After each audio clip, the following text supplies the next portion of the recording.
안녕하세요, 낙군입니다. 오늘은 제가 유튜브를 시작하고 나서부터 지금까지 상당히 많이 받았던 질문에 대해서 이야기를 해볼까 합니다. 그 질문은 제가 일본 취업을 하기에는 조금 늦은 나이가 아닐까요? 입니다. 이 질문을 주신 분들은 20대 후반에서 30대 초중반 분들이 많이 계셨는데요. 댓글만 읽어봐도 질문자의 절실함을 느낄 수 있었습니다. 사실 이런 주제는 잘못된 정보나 혹은 무책임한 희망을 드렸다가는 정말 큰 민폐가 될 수 있기 때문에 다루기가 꽤 망설여졌지만 작은 참고라도 되었으면 하는 마음에 이번 영상을 준비하게 되었습니다. 일단 결론부터 말씀드리면 이 질문에 대한 저의 답변은 큰 문제가 되지 않는다입니다. 비자 발급에 결격 사유가 없다면 저 정도 나이에 중도 채용으로 들어오신 분들은 그렇게 드물진 않습니다. 제 입사 동기 중에서도 가장 나이가 많은 분이 33살이었어요.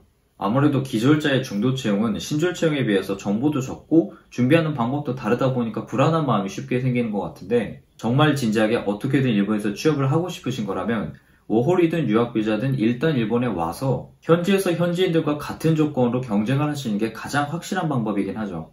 요식업의 경우 아르바이트로 시작해서 그대로 사원이 되는 경우도 적진 않습니다. 그래서 오늘은 제가 직접 겪은 사례를 몇 가지 말씀드릴까 합니다.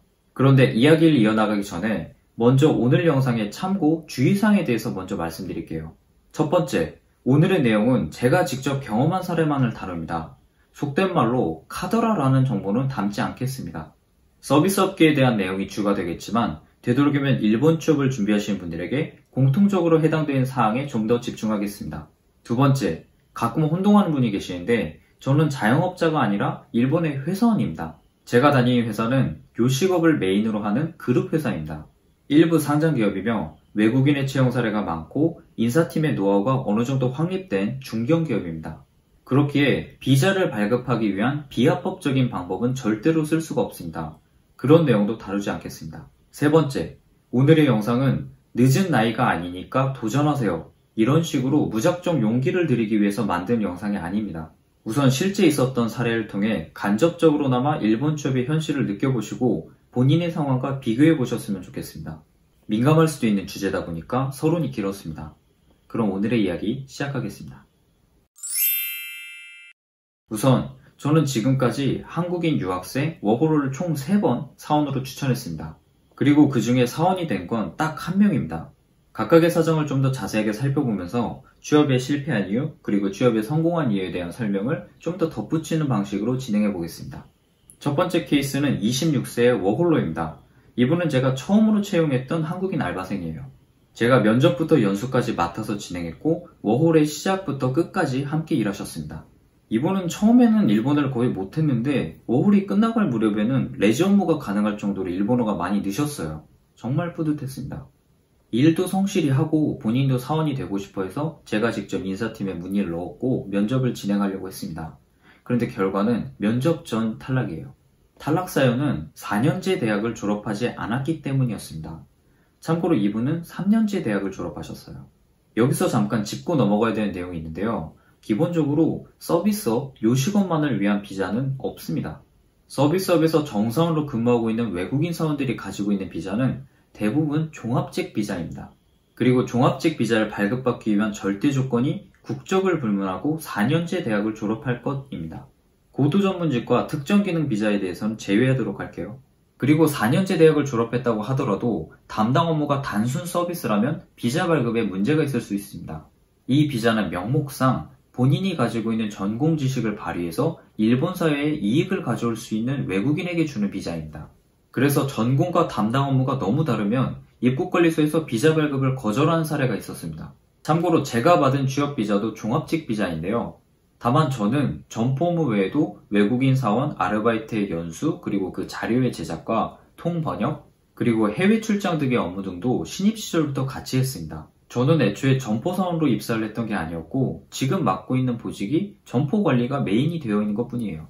그러니까 4년제 대학을 졸업하지 않은 사람, 혹은 본인의 전공과 완전히 무관한 업무를 담당할 예정인 사람, 예를 들어 음식점에서 단순 업무만 반복하는 사원 등은 종합직 비자를 발급받을 수 없습니다.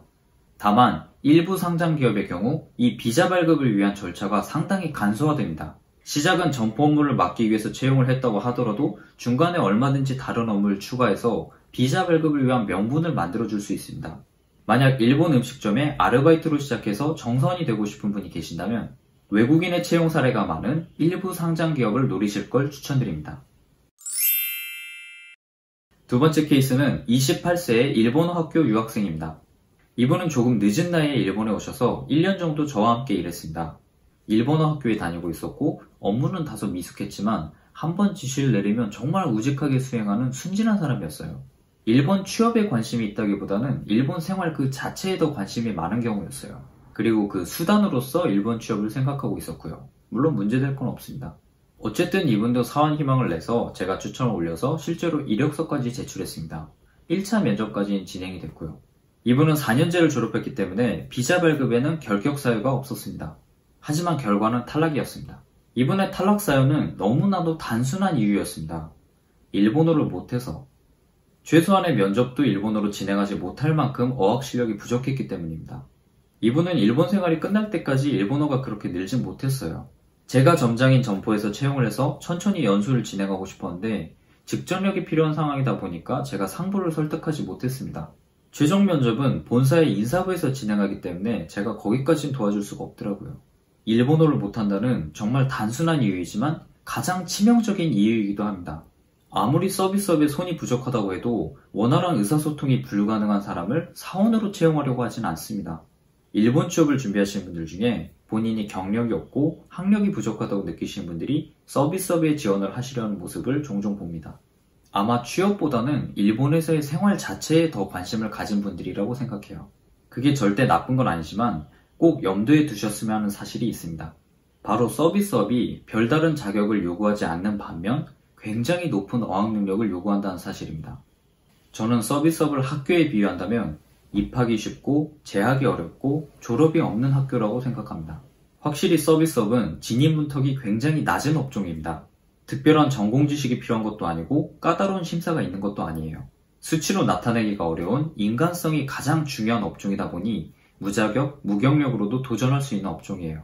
나이도 그렇게 중요하지 않습니다. 40대에서 50대 중도 사원들이 정말 많이 들어와요. 다만 들어온 게 쉽다는 말은 그만큼 검증되지 않은 지원자들이 몰려있다는 의미입니다. 인성이나 능력의 격차는 엄청나지만 그걸 제대로 평가받을 수도 없습니다. 그런데 만약 이런 업계에 기본 중의 기본인 의사소통 능력, 이 경우에는 일본어 능력이 부족한 채로 그저 사람 손이 부족한 점포에 머릿수를 채우기 위해 사원으로 입사를 하신다면 굉장히 위험합니다.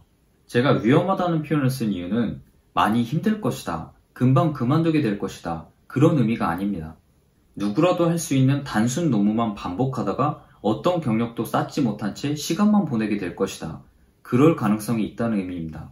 저는 일본 취업에 도전하시는 분들이 그저 취업에 성공하는 게 아니라 본인이 만족할 만한 일본 생활을 보내셨으면 좋겠습니다. 일보다는 그냥 일본에서 한번 살아보는 게 목적이라고 하더라도 경력 관리는 해야 한다고 생각해요. 앞날은 어떻게 될지 모르는 거니까요. 이런 위험함 속에서도 도전을 멈출 수 없는 분들을 위해서 제 나름대로 조언을 하나 드리자면, 저는 만약 일본의 서비스업 회사에 입사해서 현장직을 맡게 된다면 최대한 빨리 이 두 가지를 달성해야 된다고 생각해요. 첫 번째, 점장 이상의 관리직이 될 것. 평사원과 점장의 업무는 상당히 다르고 점장이 되지 않으면 배울 수 없는 업무가 정말 많습니다. 또한 점장 직급을 경험했다면 이직도 상당히 쉽게 할 수 있습니다. 그리고 만약 일본에서 본인의 가게를 낸다거나 사업을 생각하고 계시는 분이라면 점장 경력은 반드시 도움이 될 거라고 생각합니다.